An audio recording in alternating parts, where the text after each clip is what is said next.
nagdasal pa rin siya. It was hard kasi wala na noon si Ate Camille sa bahay tuwing umuwi kami. Siya kasi yung nanay talaga namin dalawa. Ngayon, I can't imagine going home without the both of them. But thankfully, we now have Ibo. Kaya nakakabisita si Ate Camille sa amin. Tsaka may designated space na ako sa condo ni na ate. Growing up with Ate Arian was easy, as we three like to call it. Kapag kasama ko si Ate Camille, puro ganda at arte. Kapag naman si Ate Arian, puro iba't ibang trip tsaka tawanan.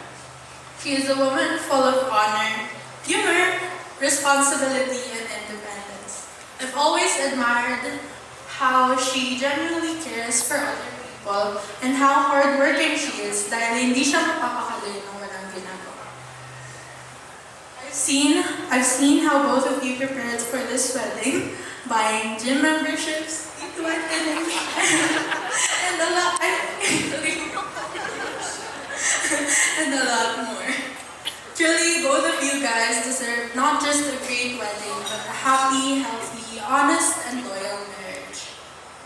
To Kuya Jamie, thank you for making my ate happy, for always choosing to love her, and for cherishing her in every moment throughout those 15 years, which is half of your lives na today ko lang nalaman. Thank you also for being a kuya that I never had, for letting me borrow your camera, sa paghatid, sundo, for helping me with assignments na, and a lot more. I hope that you enjoy growing old with her as much as we enjoyed growing up with her. With 15 years of marriage, what more is a lifetime? I love you both, not because of, but in spite of. Congratulations.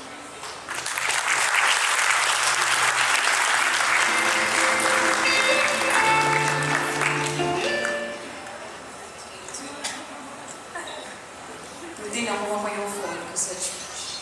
Kasi nandito yung speech. Ayun, yung phone. Anyway, good evening everyone. So, I am Camille, the eldest sibling of the bride, but people always think na si Arian yung ate. Mas mukha daw siyang mataray, kaya napapagkamala na mas matanda. Sabi nga nila, ikakasal na pala yung ate mo. Tawa na lang ako. Pero syempre, dahil wedding mo ngayon, ikaw dapat yung bida. So, finally, 15 years in the making. Today is a day of celebration and a love for you too. And for me, a day of deep emotion. Don't get me wrong. To be honest, this is the future we always knew would come. And ito yung fear natin, sis. This day marks the start na tayong tatlong magkakapatid and daddy would take our own separate paths. I have a family, si Sacha mag-college na, and ikaw magkakaroon ka rin ng family. It breaks my heart na we'll never be in the same roof from now on.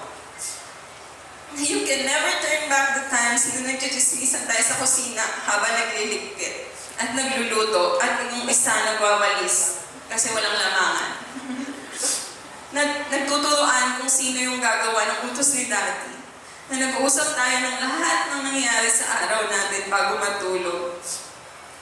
Na magkakasama lang tayo at alam kong masaya yung puso ko kasi kasama kayo mga kapatid ko.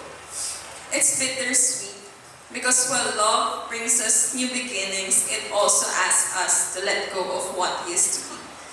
But at the same time, sobrang happy ko dahil natupad yung isa sa mga pangarap mo and ito yung araw ni Jamie. Super masaya kami for you both.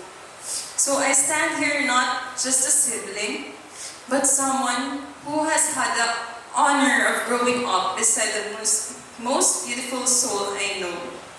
For more than 30 years, we've shared more than just a roof. Ikaw ang kasama kong umiyak ng sobra at tumawa ng walang hukay. Alam natin ang mga pangarap tsaka sikreto ng bawat isa. We've shared even yung mga damit na makikita na lang natin suot na kahit walang paalam.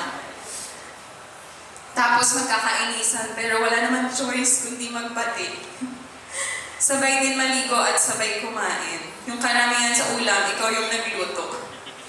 Kasi let's be honest, you're the better cook, which I really miss. And you're the smarter at mas matyaga. And I admire you for that. All my life, kasama kita sa lahat. Marami tayong pinagdaanan na pangit, naputol tayo sa travel, nag-away sa travel, malas na sitwasyon, sagad yung pera, and lahat yun nagagawa natin ng paraan maging masaya pa rin, diba? Ikaw yung best friend ko, and Sasha. And I just want to take this opportunity to thank you. Thank you kasi sobrang bait mo. Kahit ako yung panganay, ikaw yung laging nagpapaubaya, tsaka nagsasakripisyo. Naalala ko nung bata pa tayo, birthday mo. So, same sa Pasko halos, diba? Kaya yung 3 Betty Spaghetti mo na dolls na gift ni Ninang, sa akin naman 2 lang kasi birthday. Pero yung gusto ko na pink is nasa iyo. I'm not sure kung naalala mo to, pero pumayag ka na mag-trade tayo. Napunta sa akin yung gusto ko. You even let me choose first kapag may mga bagay na torn tayo kung ano yung pipiliin. Kapag may balat ng chicken na tinitira mo for your last bite, kinukuha ko pa.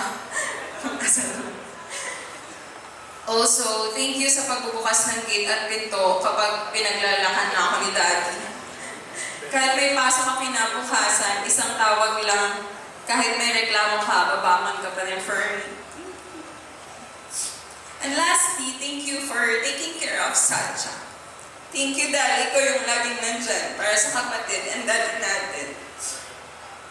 Lahat ng needs and care ko ay nabibigay kay Sacha. Kaya alam ko, mamimiss ka niya ng sobra. Salamat sa pagiging malakas at matiisin para sa family natin. I know you have silent battles na hindi mo na sinasabi just so not to burden me. Pero alam ko na dinadala mo lahat. Hanga ako sa'yo. No wonder you'll be a good mom and wife in the future and now.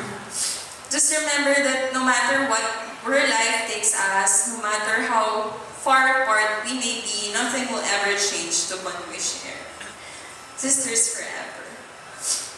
At the same time, I've seen your vulnerabilities, but I have no doubt that Jamie will be by your side. Through every high and low, always. Kaya Jamie, ikaw nang bahala sa kapatid ko. Kapag binabangon mo siya, paggabi, kasi itong binabangon mo. Himasin mo yung likod, tsaka kuhanan mo ng tubig. Kapag ina-anxiety, kausapin mo siya, tsaka intindihin. Kapag nagugutom, nagiging hungry.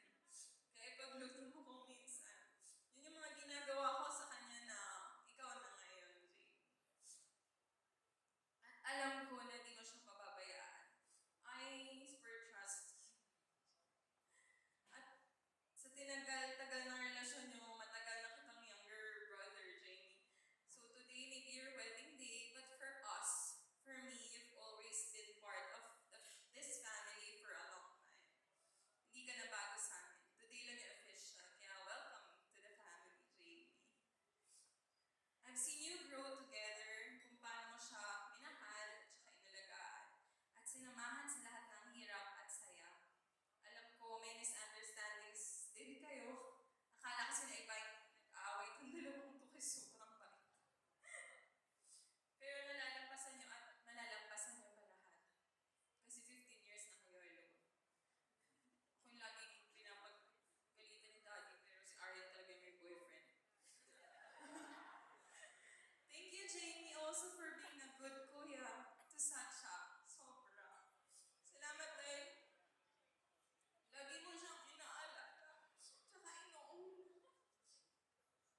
Ladies and gentlemen, I'm going to establish that.